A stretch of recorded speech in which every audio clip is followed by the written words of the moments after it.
¿Cuántas veces nos hemos preguntado por qué Dios nos sigue haciendo signos? Esta es una entrevista en donde vamos a resolver muchas preguntas que a través de la historia y actualmente siguen sucediendo. Algo que ha pasado aquí en Fátima, en Portugal.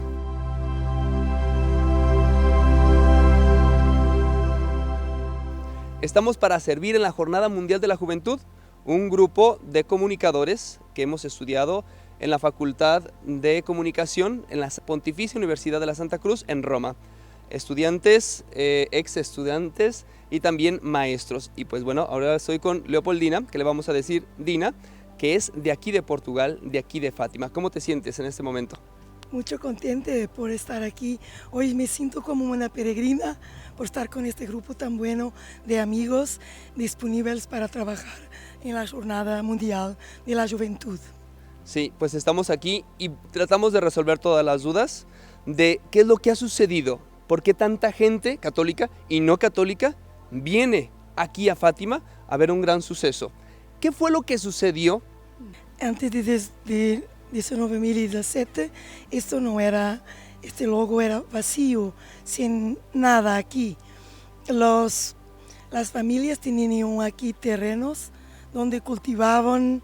En 1916 aconteció aquí una aparición muy cercana de este lugar, una aparición de un ángel para preparar a los niños para las grandes apariciones de 1917.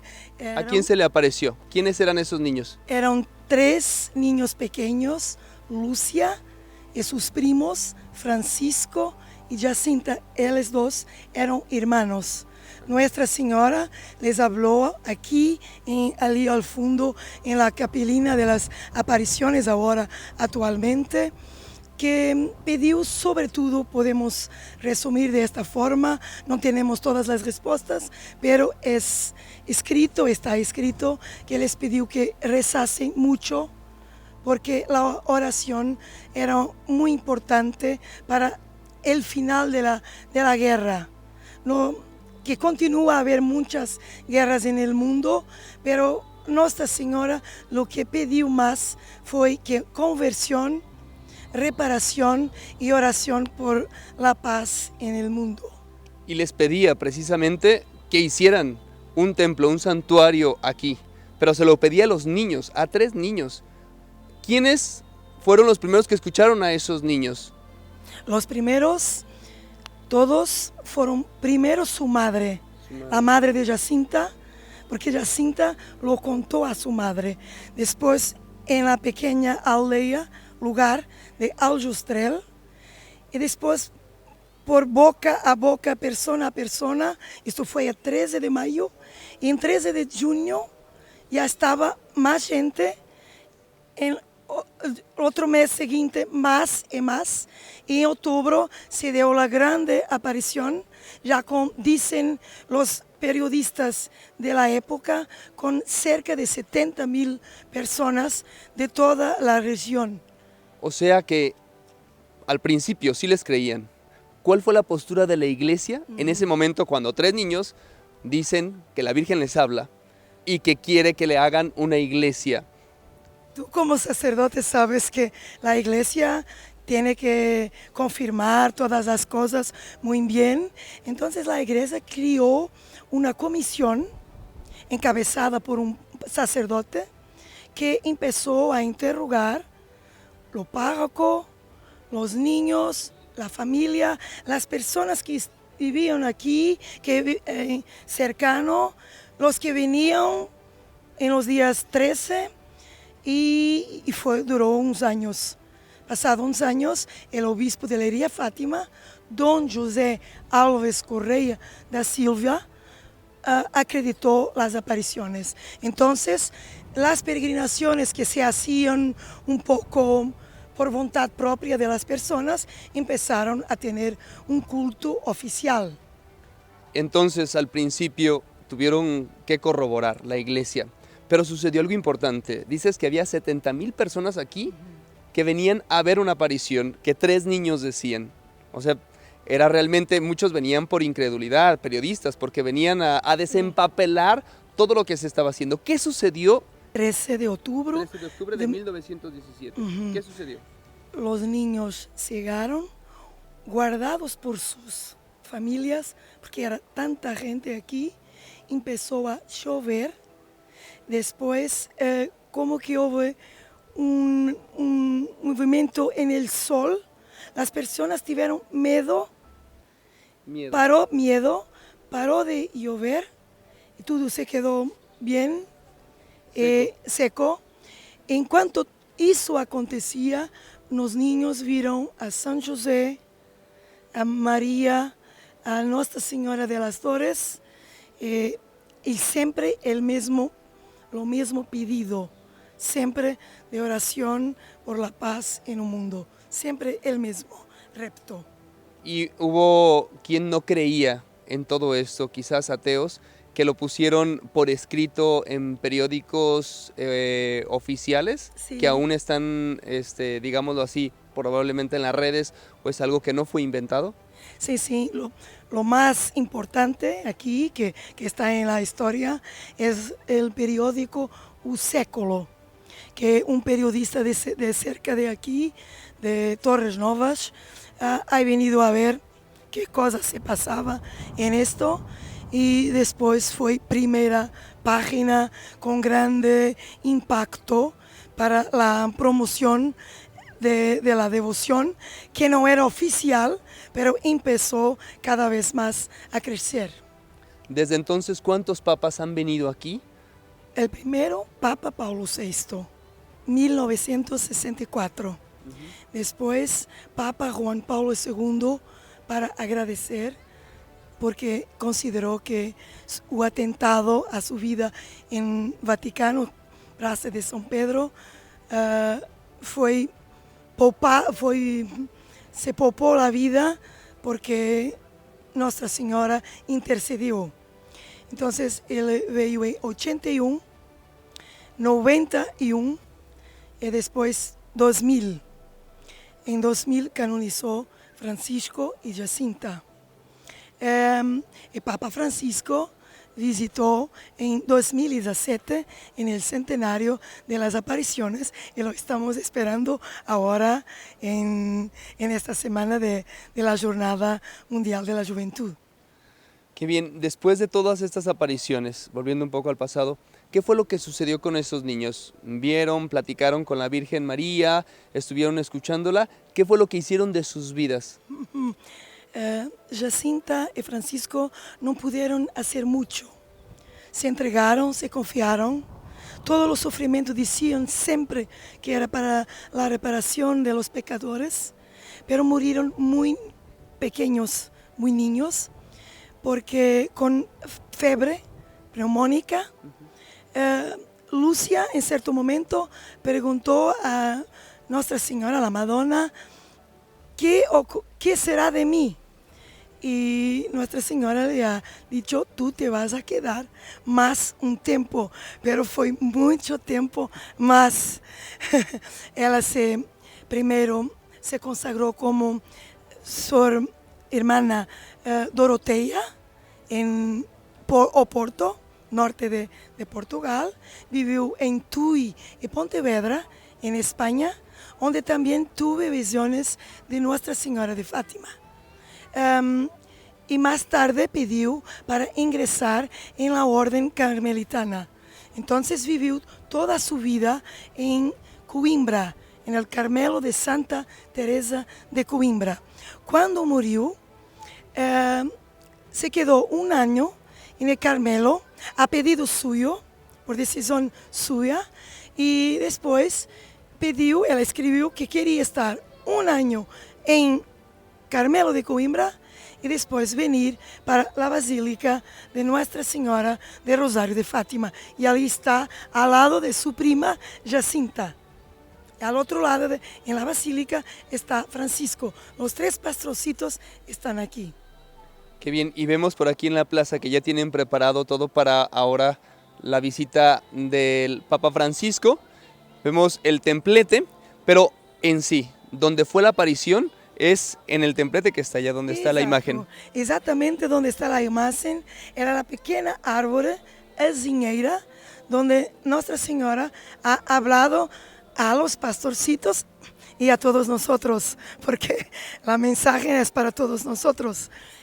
Sí. Ahorita vamos a hablar precisamente de esos secretos con otra persona, Sí. pero me interesa sobre todo saber quién fue quien hizo el diseño de la Virgen, por qué tiene un vestido blanco, de dónde lo sacaron, por qué a esa altura, o sea, todo el físico, ¿de dónde lo sacaron? ¿Fue un invento o los pastorcitos dieron realmente todas las características? En los interrogatorios de los padres, de los sacerdotes, y en las memorias de la Sor Lucía, que han sido escritas a pedido del rector del santuario de Fátima, Lucia ha descrito cómo ha visto la imagen, donde habló, de qué altura, todo eso. Entonces, aquella es la primera imagen que fue hecha. Más tarde, Sor Lucía ha descrito con más detalle y curiosamente, cuando los artistas hicieron esa segunda imagen, que nosotros decimos que es la imagen de la Virgen Peregrina de Fátima, que está allí en la basílica, Sor Lucía ha confirmado que le parecía más que esta de la Virgen Peregrina era más parecida con la descripción primera de ella. Pero son las dos imágenes más importantes y preciosas de Nuestra Señora de Fátima. Aquella en la capelina tiene en los días grandes de la grande procesión la bala donde que Juan Pablo II regaló al santuario de Fátima y a Nuestra Señora para agradecer su vida.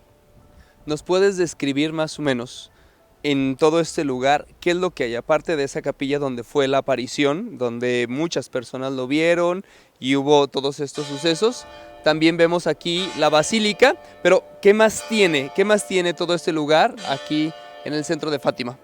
A lo largo de los tiempos, cuando el santuario sigue creciendo, hubo necesidad de crear todos estos espacios. Lo primero, capelina, después la basílica de Nuestra Señora de Rosario de Fátima, que empezó a ser construida en 1920 y fue inaugurada por 1954, me parece.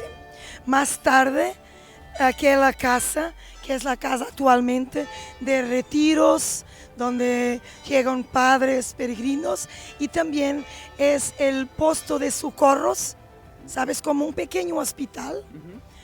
Más tarde después, esta casa de retiros también, y donde funcionan los servicios administrativos del santuario.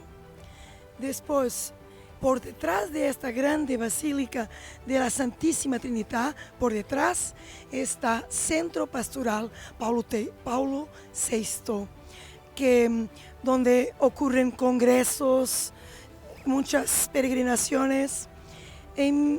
Después, esta iglesia empezó a ser inaugurada como iglesia y ahora es basílica. Repara que después todo este espacio tiene como que unos brazos abiertos por estas columnatas aquí que cierran toda esta grande recinto que es también una iglesia, porque tiene un altar y en los grandes días, como esta mañana, recibe millares de peregrinos de todas las partes del mundo.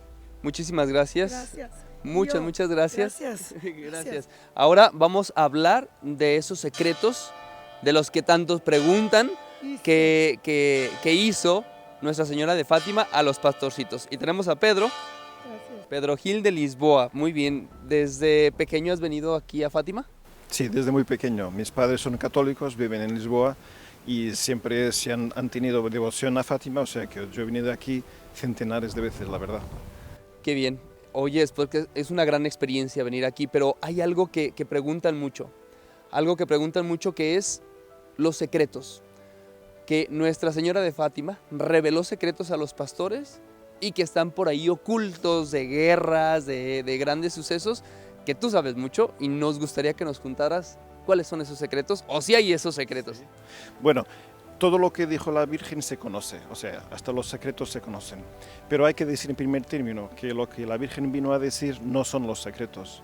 Vino a pedir oración, conversión, el rosario todos los días y que la gente tuviera la decisión de ayudar al mundo a cambiar, cambiando por dentro. De hecho, los pastorcillos que han visto a los ángeles, a un ángel, han visto a la Virgen, decían, a mí me gustó mucho el ángel, a mí me ha gustado mucho la Virgen, pero lo que me ha gustado es Dios. Entonces aquí lo que se pasa en Fátima, el mensaje es de redescubrir a Dios. Luego, la verdad es que hubo secretos, pero la Virgen no dijo los secretos diciendo, este es un secreto, si lo que ha dicho es, sobre esto no habléis todavía. Entonces, ¿qué son los secretos? Uno, la descripción del infierno. Como sabéis, el día 13 de julio de 1917 la Virgen anunció, o les describió, o les hizo ver el infierno. Ese día hasta hay fotos que se ve los pastorcillos con la cara muy fea, hasta fea. ¿Por qué? Porque han visto cosas muy feas, el infierno. Esto es importante porque, claro, hay que rezar por los pecadores y nosotros no mismos somos pecadores porque hay siempre el riesgo de la gente se quedar fuera de Dios, ¿no? Y eso es muy grave. Luego lo han contado, Sor Lucía lo escribió luego, eso se sabe. La otra idea es que para los acontecimientos del mundo era necesario hacer una consagración, o sea, dedicar el mundo a Dios. En ese momento estábamos en la Primera Guerra Mundial, entonces la Virgen anunció el fin de la Primera Guerra Mundial. Pero si el mensaje de conversión no fuera aceptado, entonces podría haber una Segunda Guerra Mundial. Y entonces habló de Rusia como fuente de grandes males. Y hay que decir que en 1917, en mayo, todavía no había habido la revolución en Rusia, la revolución comunista. Y de hecho los pastorcillos, pobrecillos, no sabían de qué se estaba hablando. Les pensaba que era una mujer que muy pecadora, que habría que rezar mucho por ella, ¿no? Y entonces y dijo, si no se convierten, entonces será preciso hacer otra cosa. Y entonces más tarde Sor Lucía recibió una manifestación interior que le dijo, no, hay que pedir la consagración de Rusia de nuevo. Y como no han atendido a mis peticiones, yo voy a enviar una señal que anunciará una nueva guerra. Esa señal pasó el día 25 de enero de 1938. Y yo puedo hablar de eso porque mi padre, que vive a 100 kilómetros de aquí de Fátima, ese día él tenía 7 o 8 años, toda la aldea estaba despierta por la noche porque había no la oscuridad, sino un rojo muy vivo. Es una señal impresionante. Y hasta tal punto que la gente se pensaba que podía ser un incendio, pero los incendios no arden así. Entonces han pensado que a lo mejor sería el fin del mundo. Entonces mi padre cuenta que la gente, comprensiblemente, con miedo de que fuera el fin del mundo y por tanto la cercanía del juicio de su alma, pues decían sus pecados en público y no se pedían perdón unos a los otros porque estaban casi en el centro, en el fin del mundo. Por eso era anuncio de que iba a haber una guerra y de hecho la Segunda Guerra pasó ahí. Luego sabemos que la cuestión de la conversión de Rusia no se sabe qué quería decir. Hay gente que dice que es el fin del ateísmo en la forma comunista. Pues eso yo no lo sé decir. La tercera parte del secreto tiene que ver con el anuncio de la persecución de los cristianos. O sea, que va a haber muchos laicos, consagrados, sacerdotes, obispos, que suben una montaña muy agria y fea y difícil, y en el topo está la cruz, y ahí junto a la cruz el obispo vestido de blanco es muerto con un tiro de escopeta, ¿no? de espingarda. Y entonces ese tercer secreto, el último de todos, ha sido pues anunciado aquí mismo, donde estamos nosotros, el día 13 de mayo de 2000, el día de la beatificación de los pastorcillos. Estuvo aquí el cardenal Sodano, que hizo el anuncio del secreto. diciendo que toda esa descripción simbólica parece significar toda la persecución, sobre todo de regímenes ateos en el siglo XX.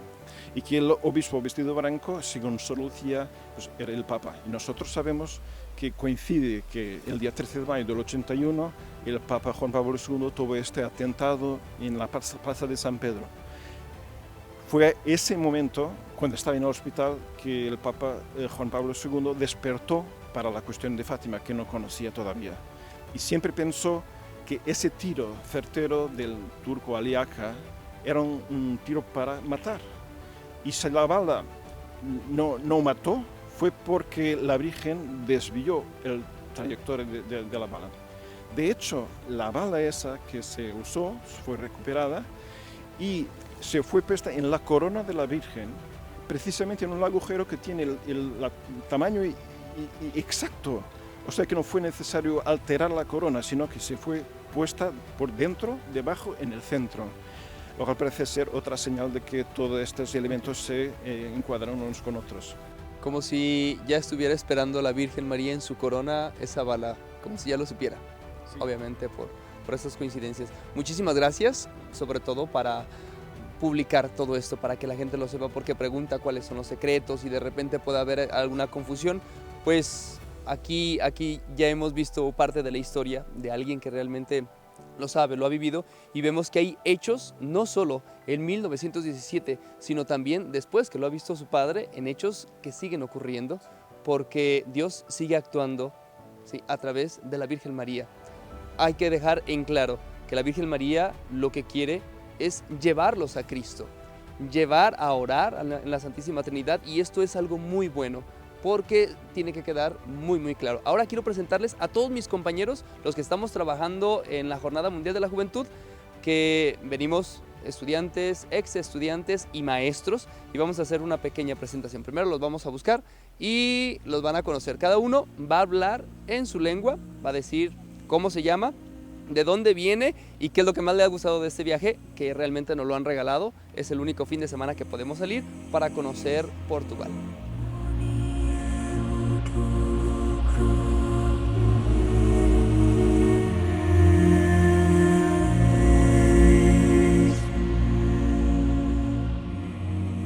Bene, io mi chiamo Daniele, sono italiano di Roma.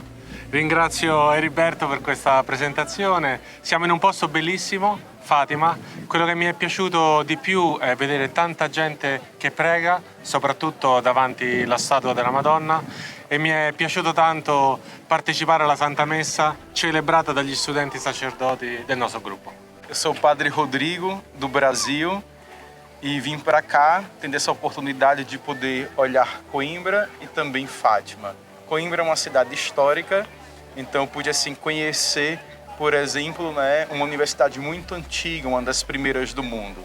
E aqui Fátima, a gente se sente em casa, porque a gente vê tantos peregrinos com fé. Então, uma graça de Deus. ¿Qué tal? Soy Carolina de Uruguay y estoy muy feliz de haber venido aquí a Fátima, especialmente a rezar en la previa de esta JMJ, en este lugar que es tan importante para los portugueses, para los peregrinos y para todo el mundo.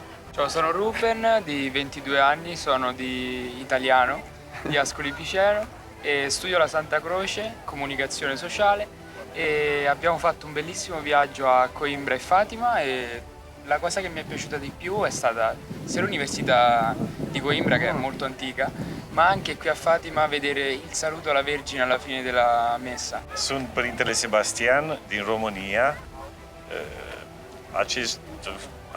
Această vizită la Coimbra și la Fatima a fost o mare bucurie pentru mine ca să cunosc mai întâi Coimbra ca și un oraș istoric cu foarte bogat în ceea ce privește structurile și personajele cele mai importante din Portugalia, dar mai ales aici la Fatima, unde se văd sanctuarul, unde este vizitat de foarte multe persoane pentru a se ruga, a medita și a o întâlni pe Maica Domnului.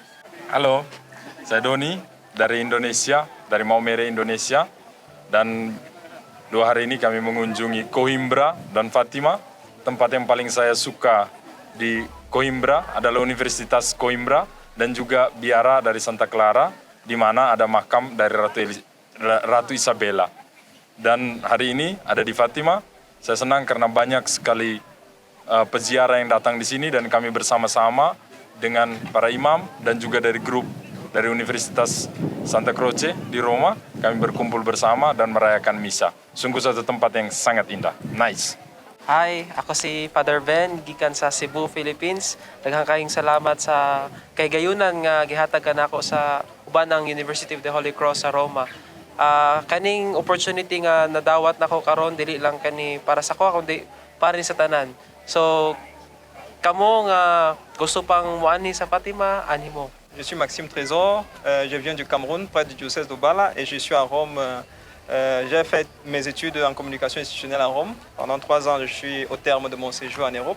Et ici, venu au Portugal pour les journées mondiales de la jeunesse. Et voilà, avec un tour touristique à Coimbra depuis hier. Alors, qu'est-ce qui m'a beaucoup marqué? Je puisse dire qu'il y a le sanctuaire, le monastère de Sainte-Claire, où j'ai visité, que nous avons visité hier. Il y a quelque chose de très important, très particulier, et que les gens vraiment ont manifesté leur foi dans la manière où ils ont décoré ce monastère avec tout semble en or. Et là, on voit la manifestation de la foi, qu'aujourd'hui peut-être ce n'est plus la même chose, mais ça m'a beaucoup marqué pour voir que la foi, vraiment, on donne et on se donne entièrement. Et ici, aujourd'hui, actuellement, vous voyez derrière moi, nous sommes au sanctuaire de Fatima.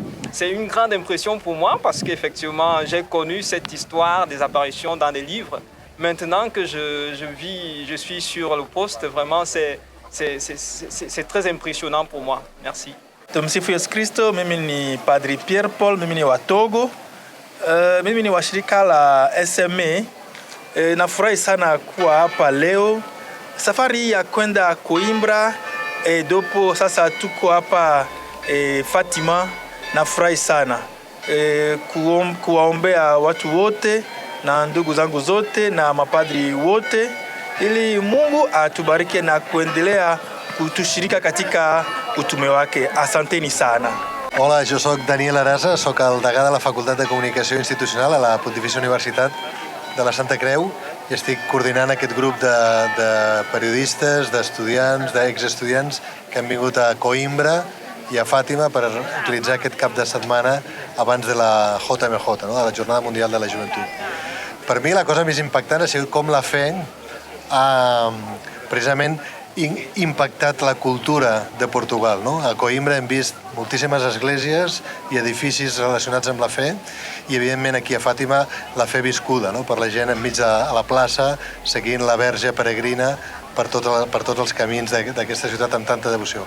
Per tant, per mi aquesta cosa ha sigut la que més m'ha impactat i crec i espero che arrivi a tanta gente tutta questa forza della fede a Portogallo. Poi ci sono io, Lorenzo, dall'Italia, 20 anni il più giovane del gruppo e grazie, grazie Riberto. No, è bellissimo essere qui in Portogallo, a Coimbra, dove tra l'altro c'è un legame molto forte con la mia diocesi, perché è proprio la diocesi dove i pellegrini biellesi della mia diocesi partiranno e verranno per vivere le giornate della gioventù prima di arrivare poi a Lisbona, quindi è stata una bella opportunità poter vedere questa diocesi, questo territorio, poterlo raccontare come giornalista ai miei coetanei, perché poi sono coetanei che stanno arrivando proprio dall'Italia in queste ore, in questi giorni, quindi grazie davvero.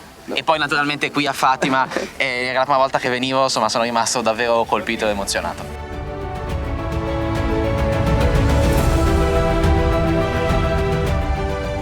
Yo soy el padre Heriberto García Arias, soy de México, presentándome como todos mis compañeros, y el lugar que más me gustó en todo este viaje que nos han preparado es aquí Fátima. No sé, he estado en muchos lugares muy espirituales, pero aquí tiene algo especial, algo que si están por aquí por Portugal tienen que venir a ver, tienen que venir a sentir, y es una presencia, no sé, una sensación que para mí podría decir que es extraña, que es nueva, pero es muy, muy bonita. Y pues bueno, hasta la próxima, aquí contando historias.